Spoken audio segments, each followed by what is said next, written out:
In the kitchen, Goldilocks found 3 bowls of porridge. She tried the big bowl. Much too hot. She tried the medium-sized bowl. Much too cold. Then she tried the little bowl. It was just right. Naughty Goldilocks ate it all up.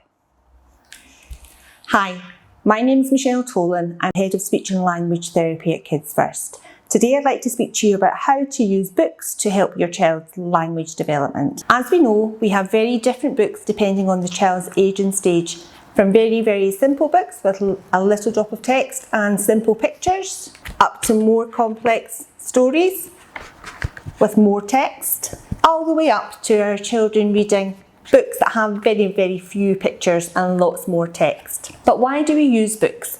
Why do they enhance our children's language, and how do we go about it? The first thing we need to think about is the age and the stage of the child.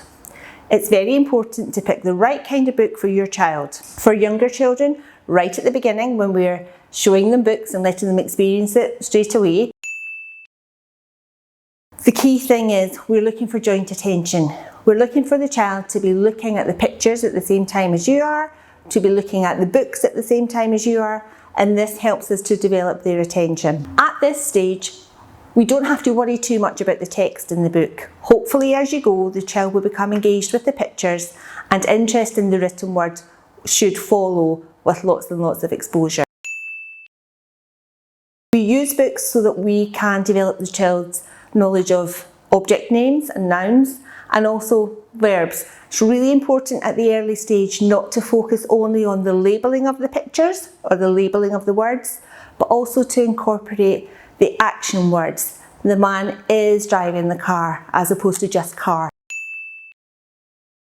The key thing for children with books, as much as possible, is to use at the very early stages books that are quite repetitive in their language.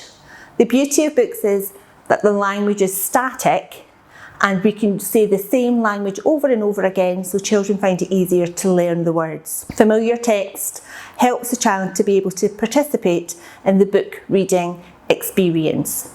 Get creative. When it's a book that your child knows really well and have heard several times, make mistakes, miss out a word or put the wrong word in to see if the child can correct you.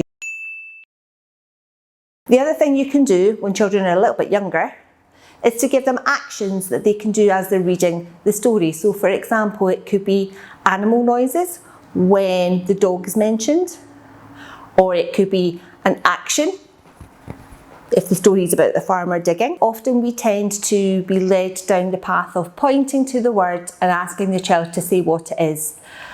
Be very mindful that books should be enjoyable, and books shouldn't really be used to test. It's about engaging the child in the print and the word. As much as you can, use the books to instigate interaction, communication, conversation.